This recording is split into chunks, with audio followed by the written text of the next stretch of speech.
Okay, today's video is starting off in the attic up here. I'm currently cooking in here. It is super hot. And I've just ran this fish stick down beside this plumbing pipe, which the other end comes out in the garage of the house. The reason for this is I'm trying to run some coax cable. Because up here on the peak of the house, I've mounted a VHF antenna.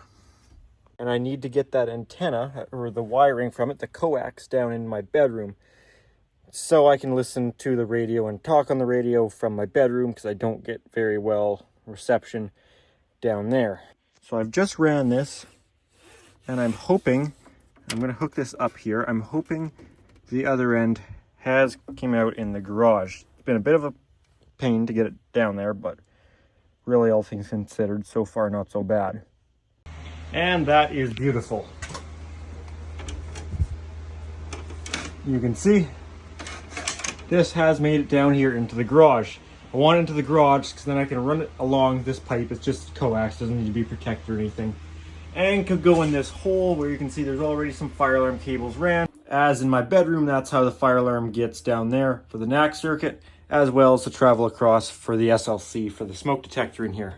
The coax just needs to come out to a wall plate on this wall. That's all easy. We're not quite there yet though.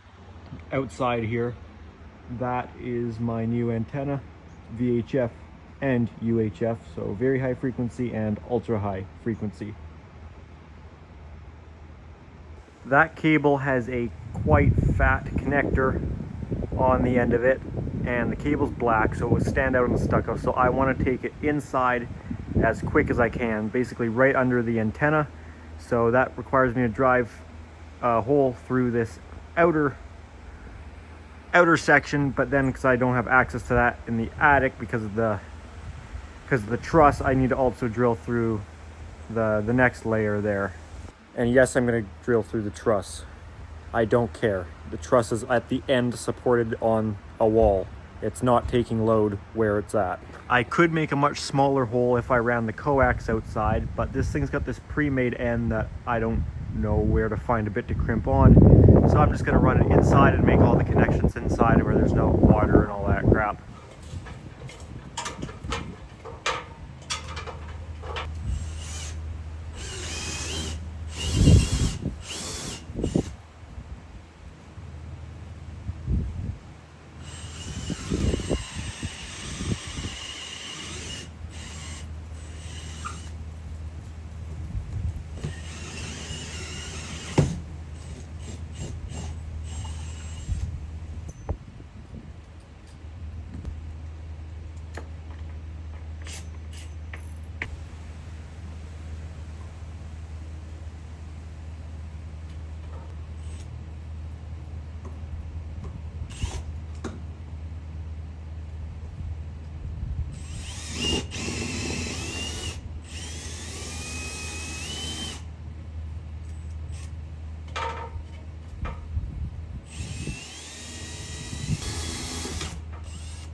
Okay, I left the bit, of course, in there so that I can tape this wire on, this cable on, and pull it through. Okay, there's the end. The way I got this taped on might look kind of funny, but it's kind of the only way this would work well. You'll see how it'll work out. When I go up there to pull that through, I'm also going to have the coax hooked on so that I can also pull it up at the same time, but I'd rather have the end pre-done up. So I'm going to do that now. Don't take this as advice on how to strip coax, because I am not very good. The one I just did there that I think wasn't even on camera just took off like half the foil. So I think I need to change the setting. So let's cut that off. I think this one needs to back out a bit.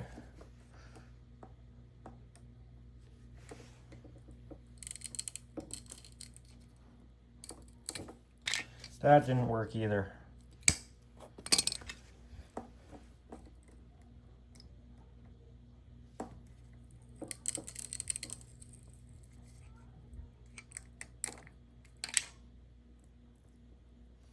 See, that didn't quite strip it enough, but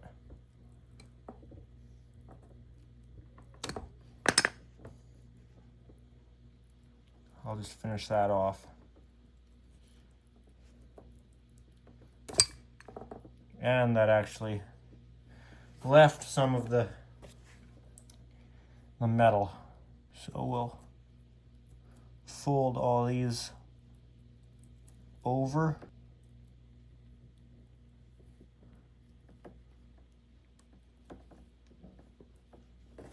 And there you go, the end sticking out. The foil will be touching. So I'm sure that's fine. And we'll crimp it down. And there you go. So I'm now going to take this. Hopefully we have this where it's actually coming out of the box. That's not working well at all. I don't know what the hell's going on with this. All right, this has a really fat head on it. So this is probably not the best way to do it. I should crimp that on afterwards, but it's hot up there. I wanted to limit my time. I've pulled out some, hopefully it won't tangle up too bad.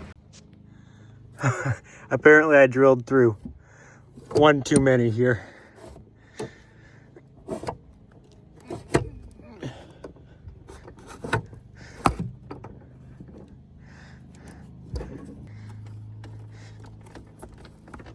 That one's not going well, so we're gonna try and get this up here.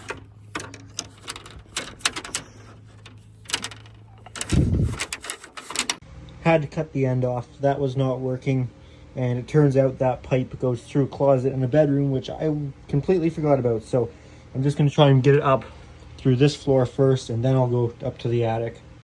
Okay, I got the coax up here, and I've got this thing through.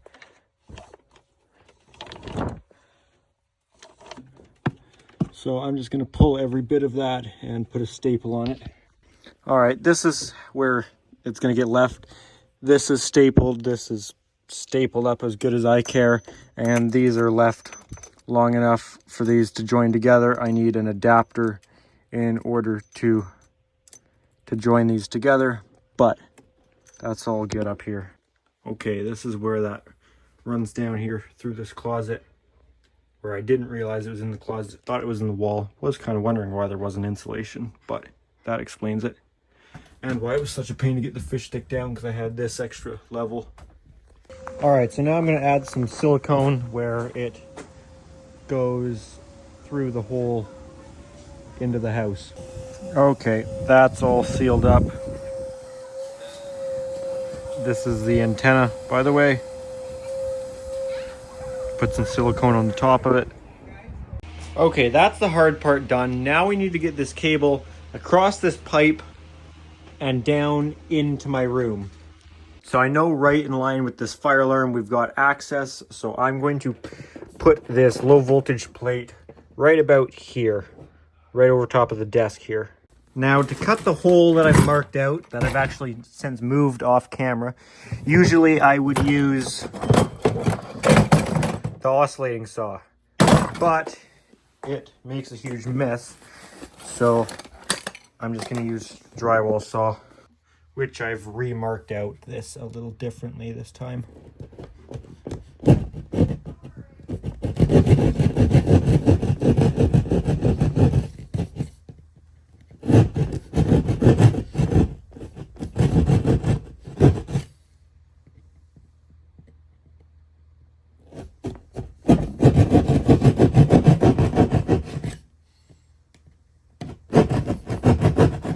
Find it's easier if you fully take the knife out every once in a while so it gets uncaught on the insulation.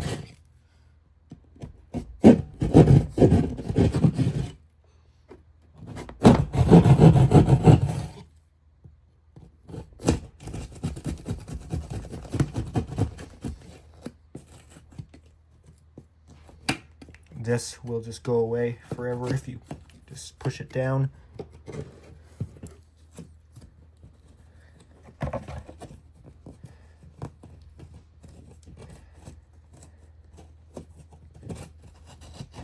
And this right here is an example of why I cut very close the surface, because you can see we've actually got wiring for heat right here. But other than a tiny, tiny nick, it's completely fine. So that's why I don't ever cut deeper than I actually need to be, or we could have damaged that worse. All right, now I'm going to see if I can send a fish stick up the wall here.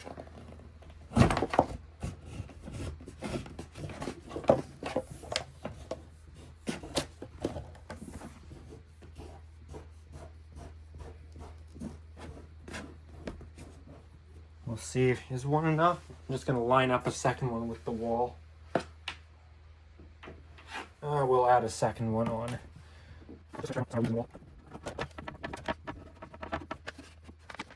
Okay, yeah, that should be there. So now, up here in this hole, I'm going to send this guy in and see if I can catch this fish stick at all. The fish stick is now out the top side here. Okay, that's taped up and I'll pull it down.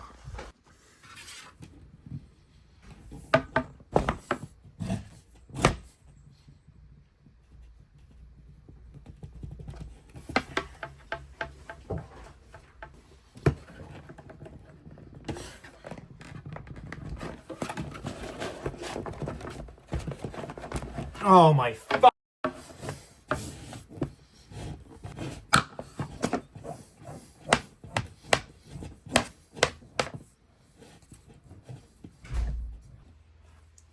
I'm now going to put on the other end here now.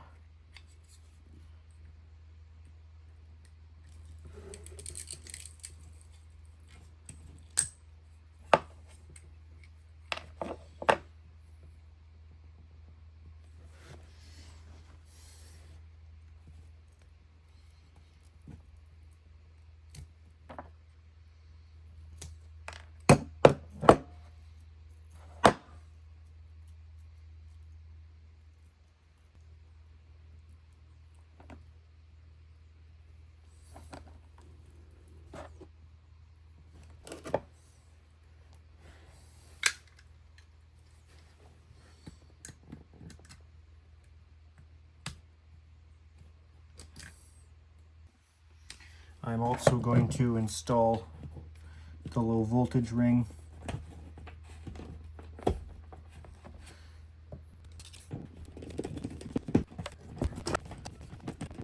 And I probably should have left that a little longer. That's my bad. I can always get one of those back-to-back things and just threaded things and extend it if I need. This is what it looks like in here. Looks honestly pretty terrible. Not too proud of it.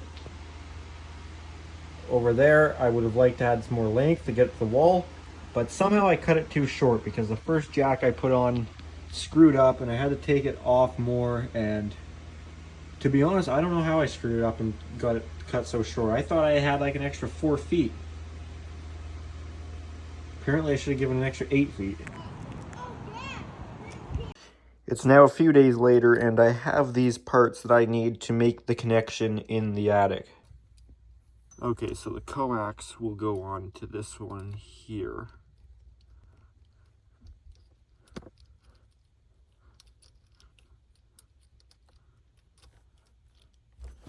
And then this thick one here will plug into what comes off the antenna. And the other side will plug into the other side of it.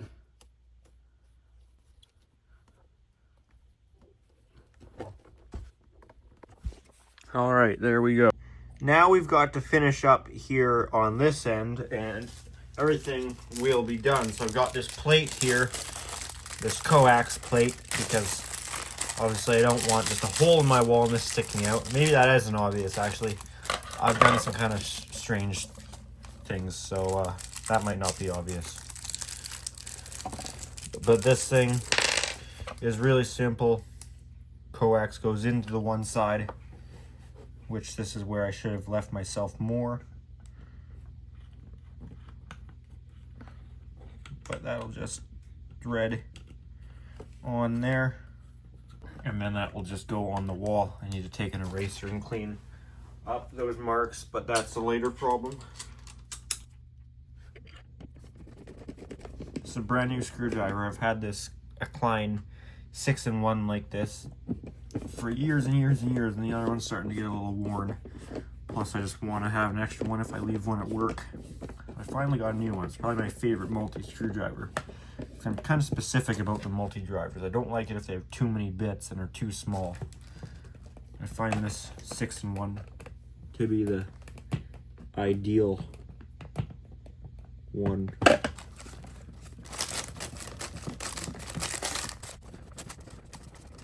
And hopefully I made all these coax terminations right. There was only 2 of them that I actually had to do, so I should be fine. I didn't use the tester on it though. Alright, so now in order to actually go to the radio, I will obviously need coax to come from there, but into the radio and or the scanner I need one of 2 different adapters. The scanner here, this uses what's called a BNC connection, so it looks like this. And here, this takes coax to BNC. So that'll just go on to a coax. Or, on the other hand, if I want to use this radio, which can actually transmit, this uses a different connector. This one's called SMA. It's a little odd, as this is considered SMA female. Even though this has the protruding threads, this is considered female because it has the female inner pin, whereas on the radio it's got the male pin, which can be confusing because you might look at this and think it's male just looking at the threads. But long story short, to go to that, I have another different adapter, which is this thing here, which takes coax to SMA. So either way, I'll have coax out of here, and I can either go from coax to BNC for the scanner or to SMA for the radio. For now, let's just put that on the radio. So I've taken this all back apart. I actually forgot to record it. I meant to record. I was showing this cord, which had been tested previously when I made it, and this cord was good. However, when I plugged it in to the radio, either radio or scanner, it would not work through this jack. Yet when I plugged this in, forecast for inland Vancouver Island issued by Environment it works fine. 4:46 p.m. Pacific Daylight Time, Tuesday, September 23rd, 2025. So tonight, partly cloudy. There's nothing wrong with this. For some reason, I'm not getting it through either this or the cord. Whenever we get this figured out, I will give it a better test later with both radios, because I don't really care about the weather radio. I'm going to try this again. You know what? I'm just going to make up a new cord. This one's bugging me. These things are so difficult to spin that you guys rotate the whole cord to get it tight. We do at least know that everything I ran through the house up to the antenna and the antenna is good, because I picked up the weather radio. Alright, let's try and make a cord here. I'm sure...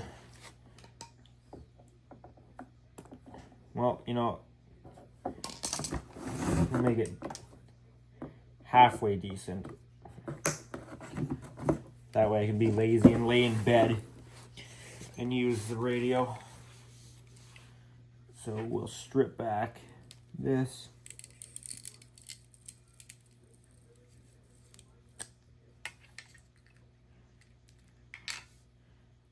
Fold back the foil. Not the foil is the next one, but the little wire, whatever you call this thing. I don't know. I'm not a communication guy. Alright, that's this one and this end on. crimp that, good. And we'll do the same on this end. I'll probably decide I want a shorter cord and maybe a longer one. I'll just make more. We've actually got that thing dialed in now to strip it right. It's got a little hex key or Allen key, and you can change the way each one strips. The one that strips just the wire, I have that one set all the way down. That seems to work fine. It's just the one that strips the outer sheathing. You got to dial it in a little more because I don't know why that one ended up so long. Whatever. You don't want it cutting off all that wire that makes the connection. Yeah, like I said, that got really long for some reason. I don't know, is it supposed to stick out a bit? Whatever. Now I just cut at the angle, made the sharpest thing ever. I'm suspicious of there being something up with this jack because that other one, I made that when I was in my first year of trade school for electrical. By the way, I'm in Canada. We have to go to trade school. We don't have an option. That's part of your apprenticeship. But so I don't really think it could be that, but also how could it be a plate? It's literally just a pass-through piece of metal. So unless because those connections were tight and difficult on the other one, that I didn't get a proper connection.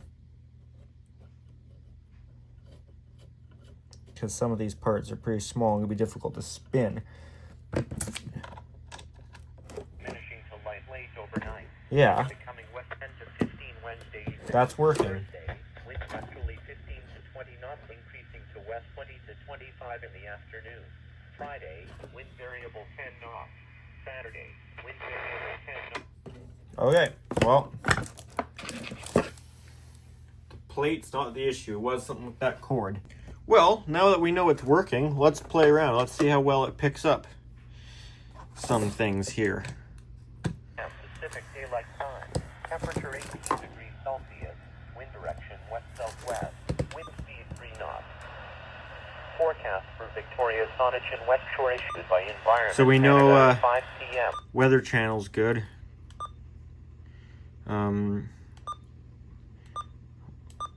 What should we be able to hear?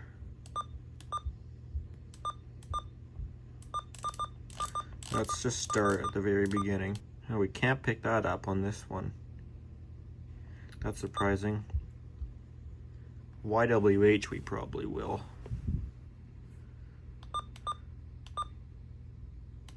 Yeah. Not very well. I want to try Marine 11. I see Victoria traffic, rider. Approaching East Point for turn point southbound is the Lake Tug Natoma. Starting to depart Delta Port outbound is the container vessel MSC Javelin 9. Okay, copy that, fine. Thanks, traffic. MSC Javelin 9. We're going to see if we can find that vessel.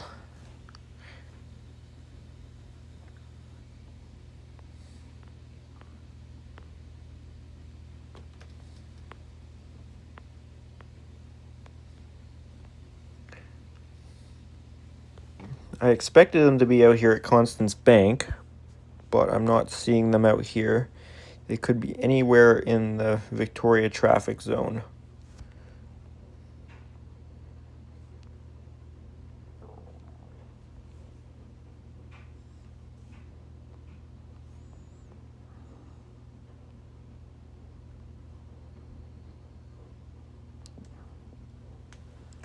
Was this them here? That might be them. MSC Javelin 9. Yeah, that should be them. This is who we were just listening to. Which they are apparently going to Prince Rupert. I guess I need to look at a map because I thought that was technically in on the Channel 12 traffic area. What else can we pick up here? Well, we know this one works. Let's try the radio. So we need to get rid of the B and C connector. But at home here, I'm usually just listening to the marine stuff because I live right on the coast. So I'm always curious what's going on with the ships, who's going where. Sometimes you get something interesting. Sending out a distress call, you never know.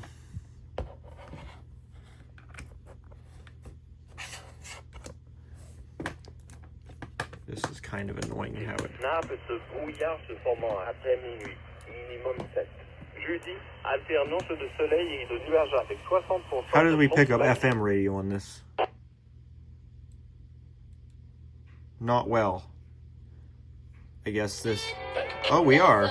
We'll switch before I get copyright.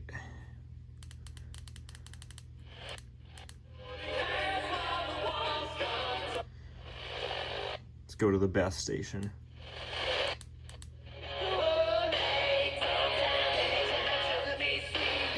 Okay, this antenna, well, it's not, this antenna is not tuned for it, but it does pick up FM. Let's put that back to 16. That's the distress and calling channel. But let's go back to 11. See if we...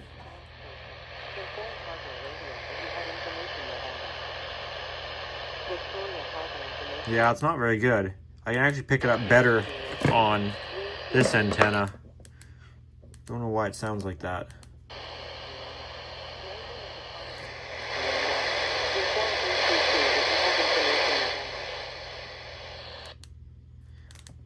Yeah, see, that's weird. So that's YYJ ATIS. But then watch this. Let's go outside. And I can probably pick up from a normal antenna. I won't be able to in here, I doubt. I bet if we go outside though,